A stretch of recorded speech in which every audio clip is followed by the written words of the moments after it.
Ever pondered on the question, if you don't treat yourself well, how can you expect others to treat you? This is not just a rhetorical question, but a profound truth of life that many of us overlook.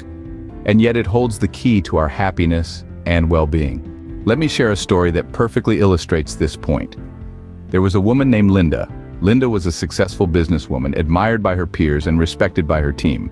Yet, Linda was always hard on herself. She demanded perfection from herself, constantly pushing her limits, often ignoring her health and rarely taking time for herself. She believed her worth was tied to her success, and she was fearful of failure. Over time, Linda started to notice a pattern. She found that her colleagues and employees were becoming increasingly demanding and unsympathetic towards her. The respect she once commanded seemed to be dwindling. She felt unappreciated, despite all her hard work and dedication. One day, Linda had a conversation with a wise friend who told her, "Linda, if you don't treat yourself well, how can you expect others to treat you?" This simple statement hit Linda like a lightning bolt. She realized she had been setting an example for others on how to treat her by the way she treated herself. So, Linda decided to change.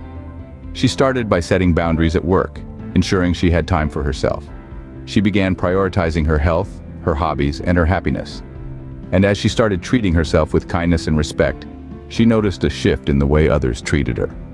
Her employees began to respect her boundaries, her peers appreciated her more, and she felt happier and more fulfilled than ever. This story of Linda teaches us a crucial lesson. Our relationship with ourselves sets the tone for all other relationships in our lives.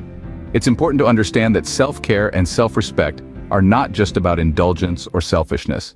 They are about acknowledging your worth and setting the right expectations for how others should treat you. To summarize, the key points discussed today are: 1. The way you treat yourself sets the standard for how others will treat you. 1. Prioritizing self-care and self-respect is not selfish. It's necessary for your overall well-being. 1. By respecting yourself, you teach others to respect you.